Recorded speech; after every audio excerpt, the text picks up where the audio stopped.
It's the 2025 season preview for the Brisbane Lions coming up on All Aussie Rules. Stick around.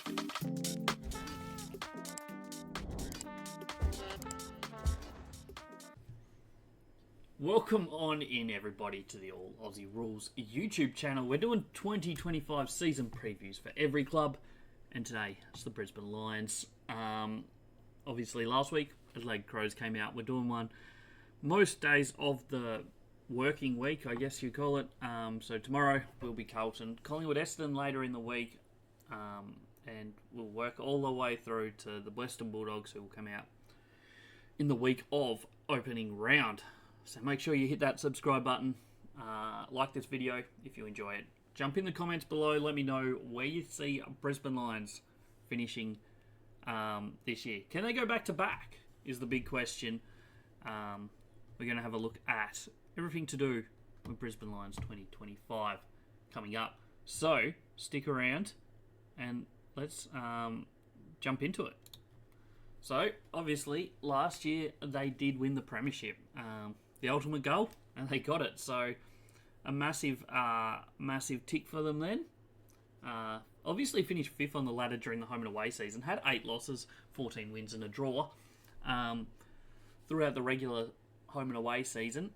So it wasn't always looking positive. They lost their first 3 games. They fought their way back into the season. From the bye onwards, they were basically faultless. They only had 1 or 2 losses in that back half of the year. One of them against Collingwood in round 22 or something in Melbourne. But other than that, they looked really good in that second half of the year. They got into finals. They looked like they might have been done in the semi-final against GWS, went down by 43 points, but they came back and won it. They looked like they were done against Geelong in the prelim final. They were down by a goal or 2 with only a few minutes to go. They came back and won it. And then it came around to grand final, and they never looked in doubt in that one. They just absolutely dominated the Swans from start to finish. So, really positive, great season from them. Can they go back to back? We will find out.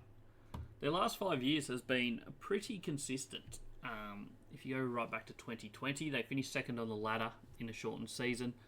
Got knocked out in a prelim. Bit of a weird season. They did host a prelim at the Gabba and couldn't manage the win, which was disappointing for them. And then they followed that up the next year, finishing top 4 during the home and away season, but falling apart, getting knocked out in straight sets. 2022, they dropped off a little bit again, 15-7 again for 2 years in a row. Finished 6th on the ladder, made it through to a prelim, and that's as far as they got. So 3 years in a row of disappointment after pretty solid home and away seasons. 2023, they turned that around. They went 17-6, finished 2nd on the ladder. Went through to the grand final against Collingwood and fell short by the barest of margins, basically. And then, obviously, 2024, they finished 5th on the ladder. A couple less wins than they had the year before, but they did go on to win the premiership. So last year was actually the least amount of wins they've had in a season since 2020, which was a shortened season. So their lowest win percentage for a season was last year of the last 5, but they won the premiership, so all that doesn't really matter, I guess, in the end. We'll jump now into the depth chart for Brisbane Lions. So as you can see, Blues elite players, so they're players ranked in the top 10% on my rankings from last year, only using 2024. So if they didn't play last year, they don't have a ranking. I'm trying to figure out a way to add that to the elite and stuff, but we'll see how that works out over the coming months or so. Above average is green, so that's everyone in the top 50% of their position. Yellow, that's everybody else that played. And then red is rookies, and you'll notice Tom Duday is orange because he did not play. So anyone that didn't play, that has previously played, is orange. Rookie does not mean first season in the system. It just means they haven't debuted yet. So we'll start in the key defenders, and I mean they have one of the best in the business in Harris Andrews. Pretty dominant season from him, in all honesty. He was really, really good last year. Week in, week out, he gets the job done down there. He always gets stuck with the hardest task, and he always succeeds. He's a good spoiler, good one-on-one, so no doubt about that. They probably need a second tall to step up a little bit better. Jack Payne ranked 43 and Joyce 62 last year, so they probably want to get somebody else into that top 50% of the key defenders. Whether either of those are good enough to do that, I'm not sure. Maybe they'll swing someone from a different position. As you can see on that list, they do have a long line of key forwards, so maybe one of them can swing back and just fill that role, that position a little bit, being that maybe they're lacking there, but maybe they'll step up and it'll be okay. Who knows? But yeah, maybe don't quite have the depth and size down back. General defenders, this is their position that is most, actually probably equal with midfielders. They're both pretty stacked. Actually, most positions are pretty stacked in, to be honest. But Dane Zorko last year went back due to the injury to Coleman in the first round and absolutely excelled in it. I can't see a world where they don't use him as that running backman again in the exact same role he had last year. He ended up ranked number 2 as a general defender in my rankings. Had an outstanding season. Starcevic was 18, Wilmot 29. Starcevic pretty highly ranked, to be honest, higher than I thought he would have been. Ryan Lester 43. Duday has to find his way in there somewhere. I would imagine he'll be in the above average class somewhere. I've put him in between Wilmot and Leicester, but we'll see. I mean, he's going to be playing. There's no way they brought him across from Adelaide and not going to play him, so we'll see how that plays out. But yeah, he'll be in there certainly. And then they've got a bit of depth there with Ainsworth, Brain, McKenna, Coleman.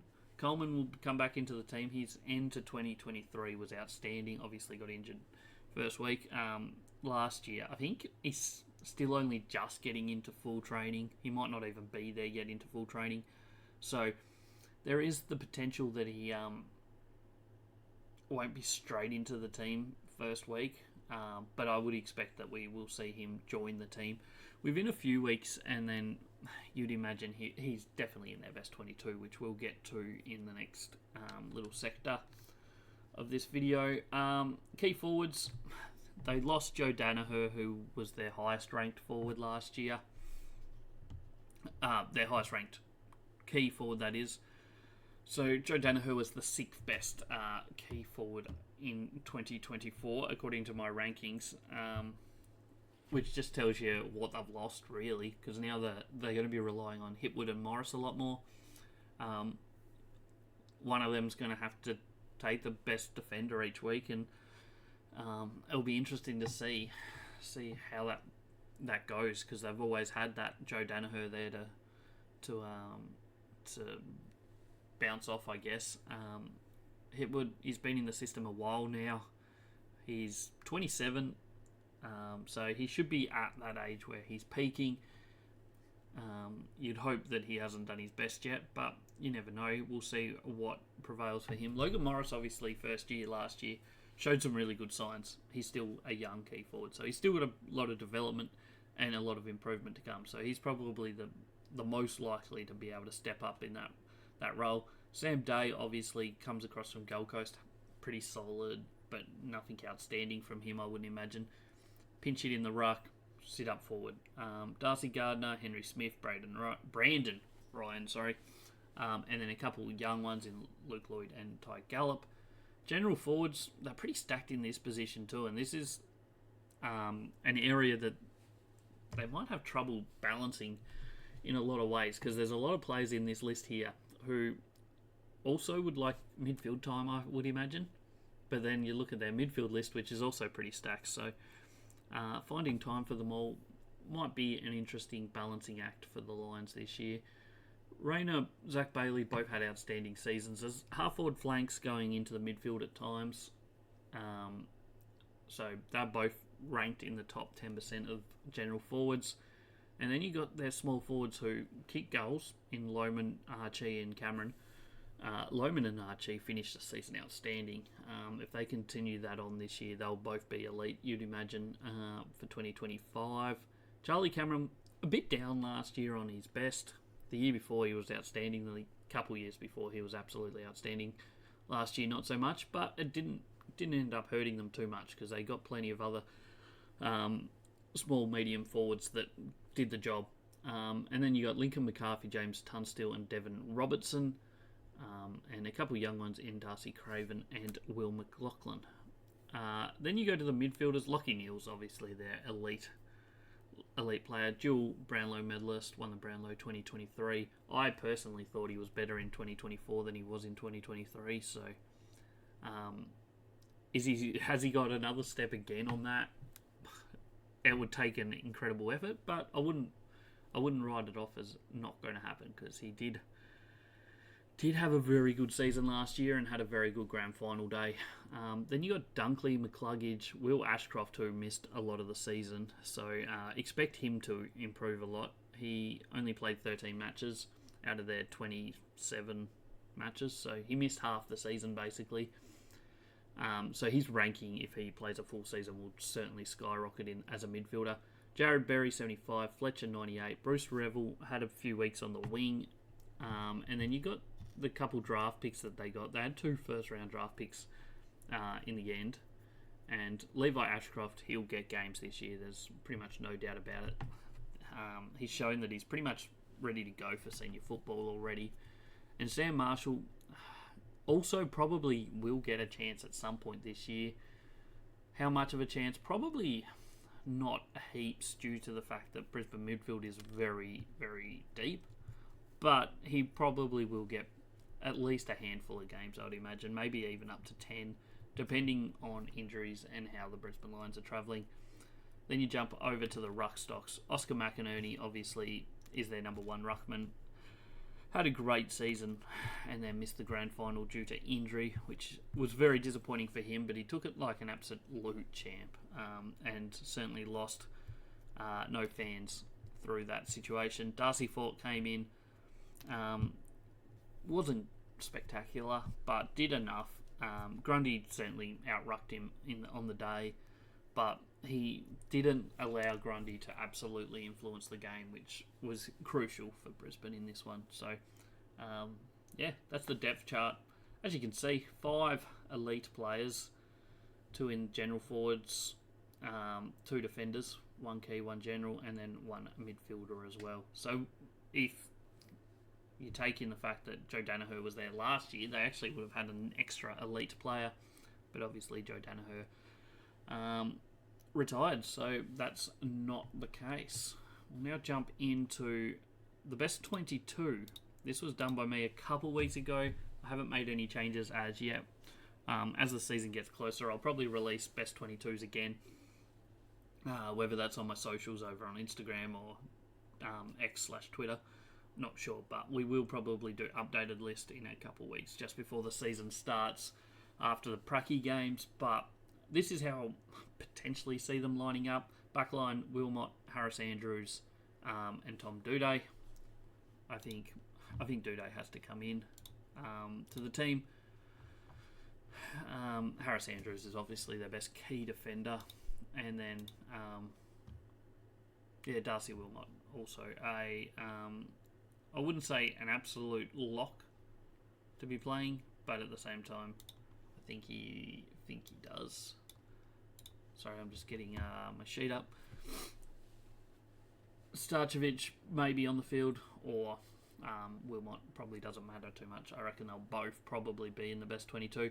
Half-back line, Coleman comes back in from injury. Jack Payne as their second key defender, and then Dane Zorko, obviously off the back of a very good season last year. Midfield, your 2 wingmen, Hugh McCluggage, Zach Bailey. Zach Bailey obviously was a general forward mostly last year. I think he probably gets a little bit more wing time this year. We'll see if that actually happens or not. And then in the centre, Will Ashcroft. he has to play in the midfield after what we saw him do on Grand Final Day. Half forward line, Cam Rayner, Eric Hipwood and Lohman. I mean, Rayner speaks for himself, as does Lohman. Had a fantastic final series. Hipwood needs to improve, there's no doubt about it. They do have quite a lot of tall forwards, so if he doesn't perform, then maybe one of the others can overtake him. Full forward line, Archie and Cameron in the two pockets. Once again, two walk-up starters, and Logan Morris showed enough last year to suggest that he will be playing a majority of this season. Best ruckman is no doubt Oscar McInerney. Then in the midfield, you've got Dunkley and Lockie Neal as well. Two high-class midfielders right there. Interchange, I've gone Berry, Starkovic, who we mentioned before, Lincoln McCarthy, and Levi Ashcroft coming in as a first-year player. And then the emergency list. So these are the 6 that just missed out. Darcy Ford, obviously the backup ruckman. Ryan Lester, Jasper Fletcher, Connor McKenna, Sam Day, and Sam Marshall. Of them, I can see them all playing a few games. I don't think anyone will play more than 5 or 6, unless, like, obviously injuries start hitting or they have to make a lot of changes. But overall, I think that's their best lineup, how I see it on paper.